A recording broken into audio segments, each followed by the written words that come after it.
चंचल है, कैसे तेरा भजन करूं।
बारंबार निवेदन करते हैं, ये मन बड़ा चंचल है, कैसे तेरा भजन करूं। जितना इश समझाऊं उतना ही मचल जाए। आप एकाग्र होकर बैठते हैं, आसन में बैठकर भगवान नाम का उच्चारण करते हैं, जाप करते हैं, अपने आंखों को बंद करते हैं, लेकिन फिर भी मन मचल जाता है। या तो कभी व्यापार में पहुंच जाएगा, या फिर कभी गृहस्थी में पहुंच जाएगा, या फिर कभी बच्चों की चिंता में पहुंच जाएगा, या फिर इधर से उधर कहीं ना कहीं चला ही जाएगा, लेकिन मचल जरूर जाएगा।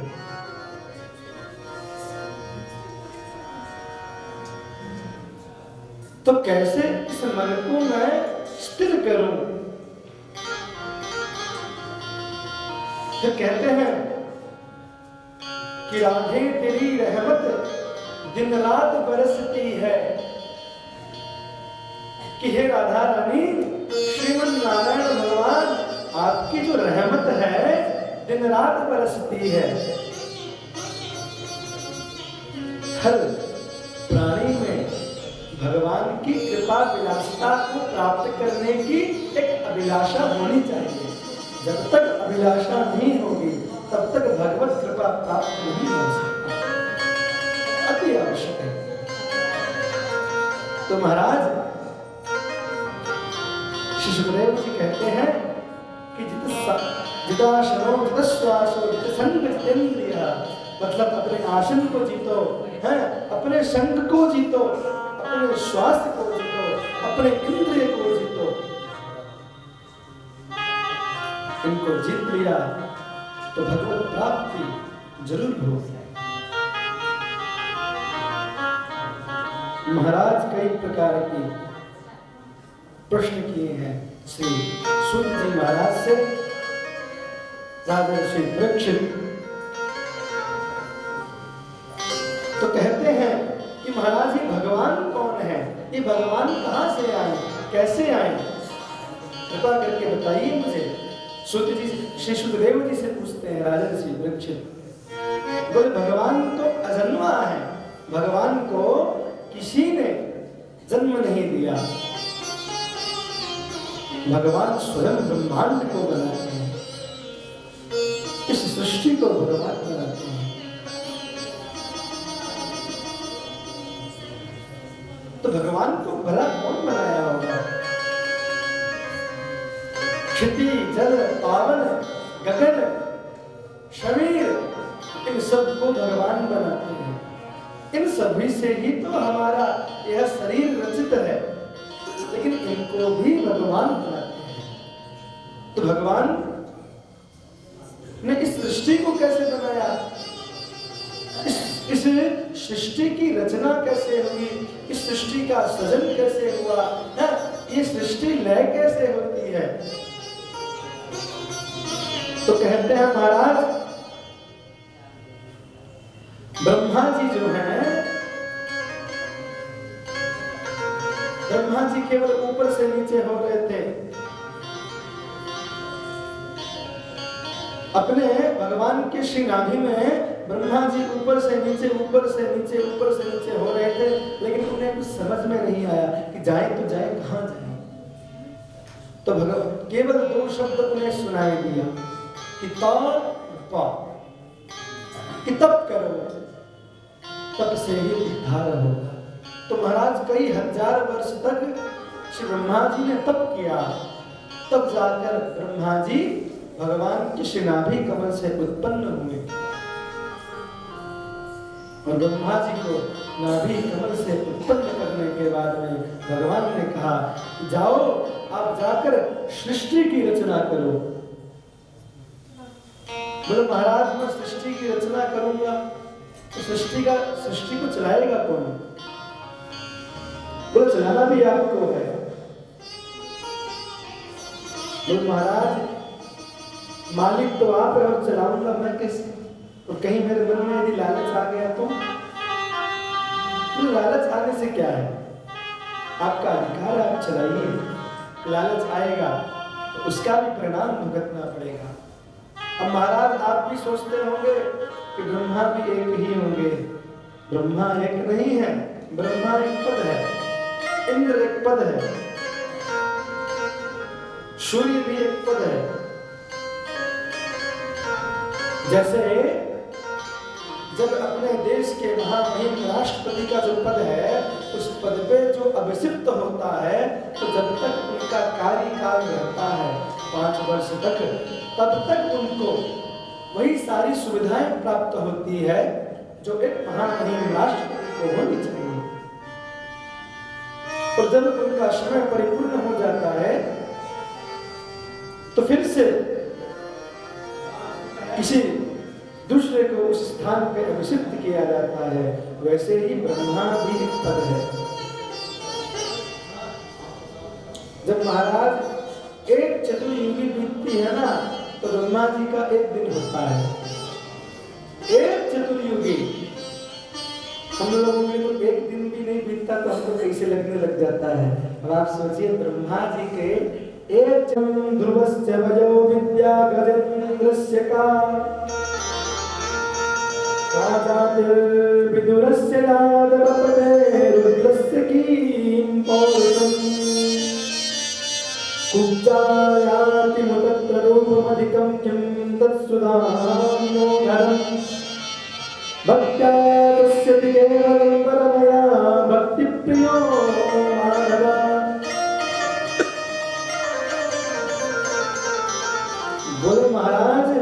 व्याध को भी भगवान की प्राप्ति हुई। इस श्लोक के माध्यम से सुखदेव जी कहते हैं कि किस किस को भगवान की प्राप्ति हुई। बोले व्याध है, व्याध तो जंगल में रहता है? व्याध तो जंगल में रहता है, उस व्याध को भगवान की प्राप्ति हुई। ध्रुव जी बोले उसके लिए किसी उम्र की जरूरत नहीं है कि किसी वयोवृद्ध को ही भगवान मिलेंगे। तो महाराज ऐसे देखा जाए तो कई कई हजार वर्ष तक ऋषि मुनि तपस्या करते हैं, तब भी भगवत प्राप्ति नहीं होती, तब भी भगवत प्राप्ति नहीं होती। लेकिन भगवान की कृपा जब होती है तो अवश्य भगवत प्राप्ति होती है। तो महाराज ध्रुव तो केवल 5 वर्ष के थे, लेकिन भगवान की प्राप्ति हुई उनको। बोले महाराज ध्रुव जी को प्राप्ति हुई। बोले और किसको? बोले महाराज गजेंद्र, जो कि एक पशु है, जो एक पशु है, उसको भगवान की प्राप्ति हुई। बोले महाराज उस पशु ने भगवान का पूर्ण नाम भी नहीं लिया, उसके पहले ही भगवान आ गए। महाराज गो बोला और गो बोलने के बाद में बिंद की देरी थी, गो बोलते ही भगवान उसके पास पहुंच गए। तो भगवान की जय। तो भगवान की कृपा अद्भुत है। बोले महाराज गजेंद्र को प्राप्त हो, भगवान गजेंद्र को मिले। तो उम्र किसको मिले? बोले कहा जाते विदुरस्य, कहा जाते मतलब भगवान कोई जाति नहीं देखते, कोई वर्ग नहीं देखते, भगवान तो केवल अपने भक्त के भाव को देखते हैं। विदुर को मिले भगवान। और किसको मिले? किसी सुंदर व्यक्ति को मिले होंगे, कोई सुशील व्यक्ति को मिले होंगे। बोले कुब्जा को मिले। बोले कुब्जा कौन सी सुंदर थी, भले ही शरीर से कुब्जा थी, लेकिन हृदय और मन को साफ था। महाराज भगवान कुब्जा को मिले। इसलिए आपकी भक्ति प्रबल होनी चाहिए, तो भगवान अवश्य मिलेंगे। तो फिर कहते हैं महाराज, कौन कहते हैं? राजर्षि परीक्षित कहते हैं सुखदेव जी से। बोले विदुर? कौन विदुर? हमारे काका की बात, हमारे पितामह की बात कर रहे हैं। बोले हाँ, आपके जो बाबा थे, दादा, उनकी बात है। महाराज विदुर तो दासी पुत्र थे, लेकिन फिर भी भगवान उनको मिले। तो उन्हें कैसे मिले? बोले भगवान कभी भी जाति वर्ग विशेष रूप से नहीं देखते। बोले जो विदुर है ना, भगवान के अनंत लाडले भक्त हैं, बहुत याद करते हैं विदुर जी को भगवान। बोले जब भगवान पांडवों के सारथी दूत बनकर हस्तिनापुर पहुंचे, जब भगवान पांडवों के सारथी दूत बनकर हस्तिनापुर पहुंचे, तो दुर्योधन ने पूरी हस्तिनापुर नगरी को सजा दिया। हस्तिनापुर नगरी को सजा दिया। और महाराज हस्तिनापुर नगरी को इतना सुंदर सजाया कि कोई भी व्यक्ति मोहित हो जाए। आज द्वारिकाधीश आ रहे हैं श्री हस्तिनापुर नगरी। दुर्योधन ने सुंदर स्वागत सत्कार किया, आसन दिया। बोलो महाराज आइए, विराजमान होइए। सुंदर स्वागत सत्कार करके आसन दिया है और सभी प्रकार के भगवान नैवेद्य से भगवान का षोडशोपचार पूजन किया। और महाराज उसके बाद में भगवान ने सभी प्रकार से दुर्योधन को समझाया है कि आप आधा राज्य पांडवों को दे दे, आधा आप रख ले।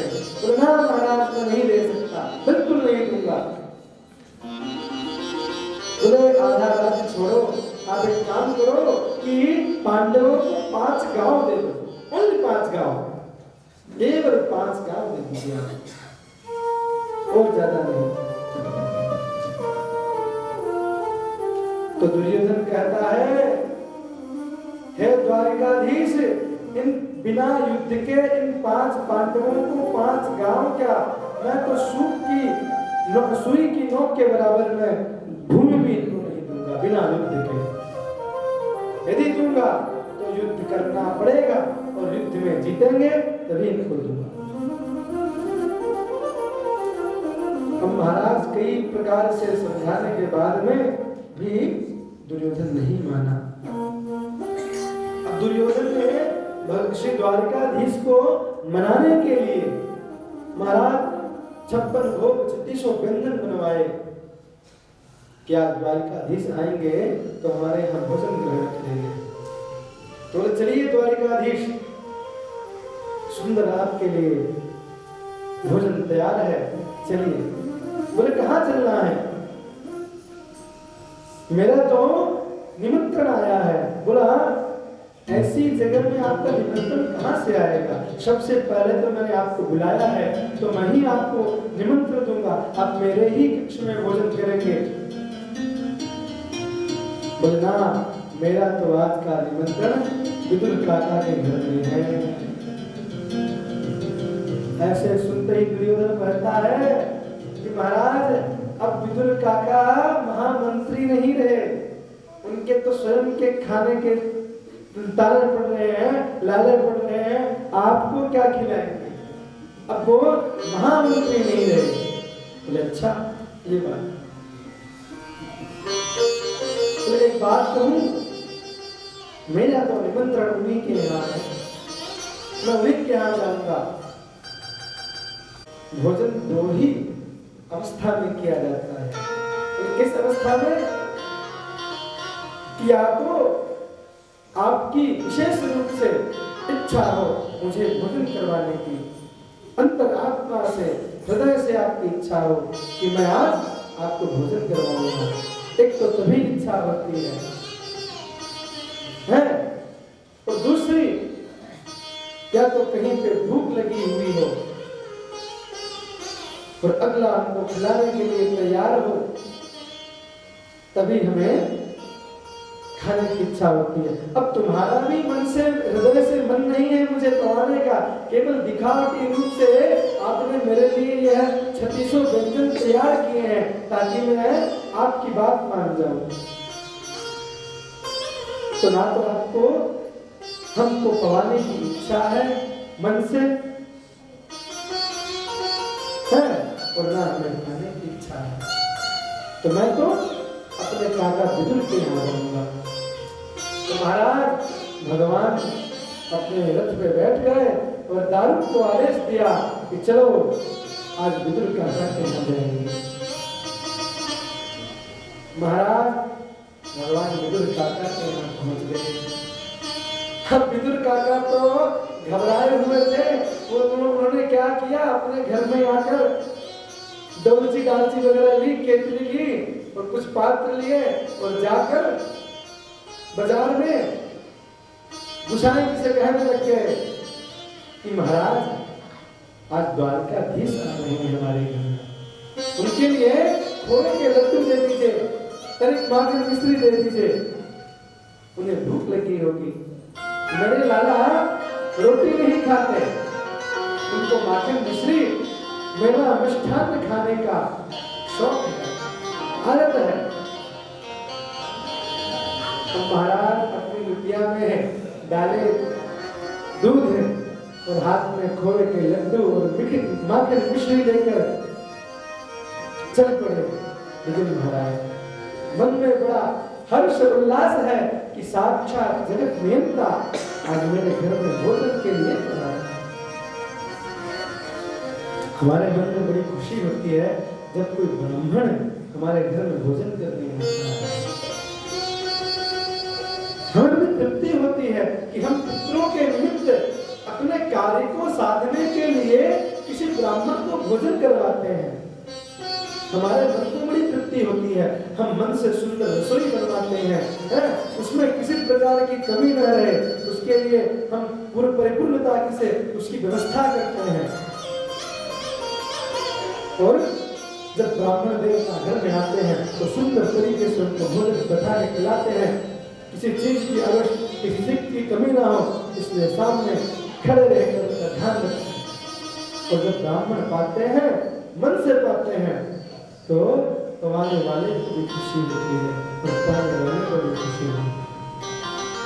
अब महाराज भगवान जैसे उनके घर पे पहुंचे तो विदुरानी अकेली थी, स्नान कर रही थी। वहीं से बोलती है, कौन है? बोले, काकी मैं कन्हैया हूँ, द्वारिका से आया हूँ। बोले, अच्छा ठीक है, आप बैठ जाइए, मैं भी स्नान करके आती हूँ। अब महाराज समझ नहीं पाए कि कौन है कन्हैया, कौन द्वारिकाधीश। और जैसे ही महाराज स्नान करके आई तो उनके वस्त्र परिपूर्ण नहीं थे, अस्त व्यस्त थे। और जैसे ही महाराज भगवान के मुखमंडल की शोभा को देखा, सारी उनकी याद विसर गई, सब कुछ भूल गई। और महाराज जल्दी जल्दी से सोचने लगी, व्यवस्था करने लगी। उन्हीं वस्त्रों में अस्त व्यस्त वस्त्र है। हमारे कन्हैया आए हैं, हमारे साक्षात भगवान आए हैं, इनकी सुंदर सेवा करेंगे, इनके भोजन का प्रबंध करना पड़ेगा। क्या करें क्या करें। अब महाराज बुजुर्ग जी तो जिस समय महामंत्री थे तब की बात अलग है, अब की बात अलग है। तो तुरंत केले के बागान में जाकर महाराज केले लेके आ गई और लाकर भगवान के सामने पात्र रख दिया। और उसमें महाराज केले छील छील कर तो पात्र में रखने लग गई और जो छिलके हैं उनको भगवान को देने लग गई। इतनी याद ही नहीं रही उनको कि मैं क्या कर रही हूँ। अब भगवान उनके भाव को देखकर महाराज वो जो केले के छिलके थे उन छिलकों को ही पाने लग गए। भगवान को भी याद नहीं रहा। आज यहाँ पर जो भक्त है भगवान के भाव को देख रहा है और भगवान भक्त के भाव को देख रहा है। पर भक्त और भगवान के बीच के कितने सुंदर प्रेम की पराकाष्ठा है। भगवान को छिलका निकाल निकाल कर विदुरानी देती जा रही है। विदुरानी को कुछ याद नहीं है। प्रेम से बढ़कर और कोई भाव नहीं है। प्रेम साक्षात परमात्मा का स्वरूप है। भगवान का स्वरूप प्रेम है। तो भगवान तुलसीदास जी क्या कहते हैं कि जाति पाति पूछे नहीं कोई, जाति पाति पूछे नहीं कोई, हरि को भजे सो हरि को। कि जात पात पूछे नहीं कोई और हरि को भजे सो हरि को होई।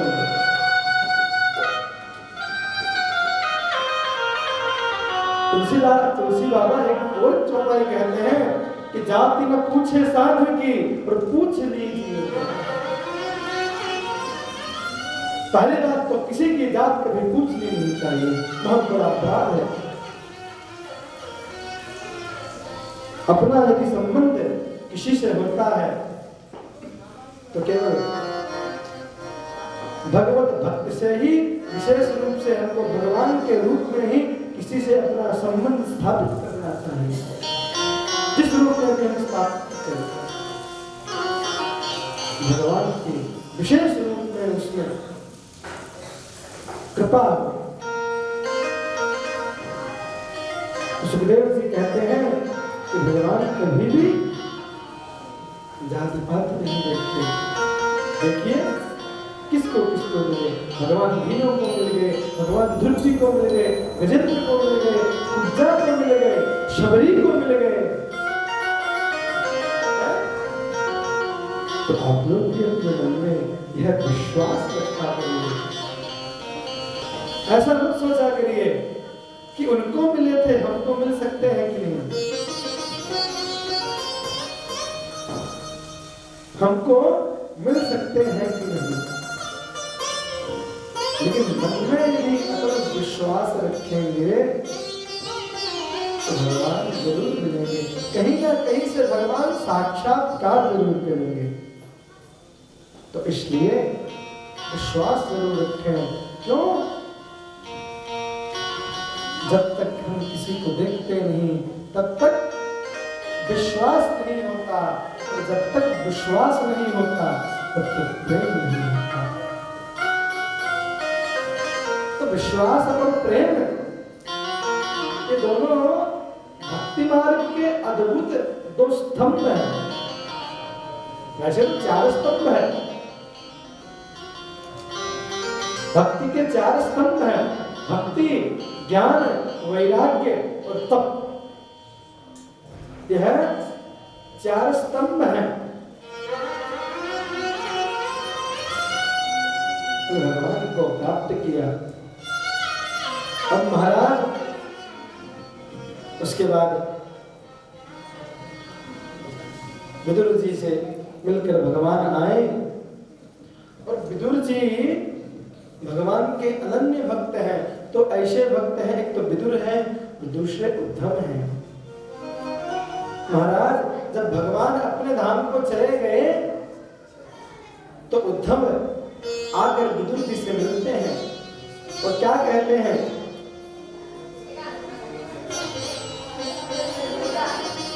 क्या कहते हैं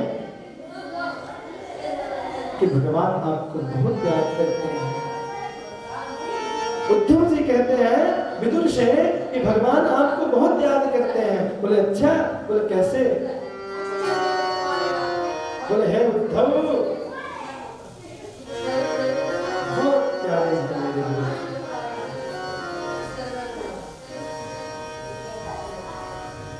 उन्होंने जाते समय किसी को याद किया नहीं किया, लेकिन आपको जरूर याद किया।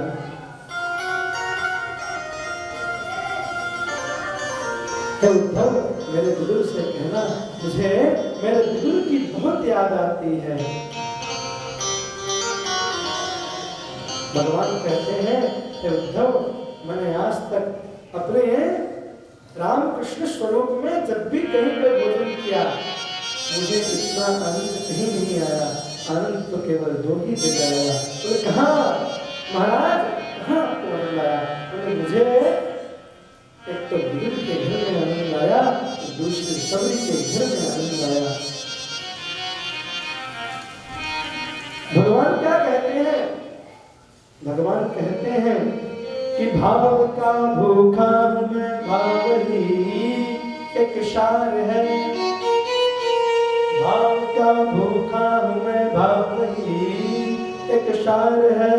जो भाव से मुझको भजे तो भव से मेरा पार है।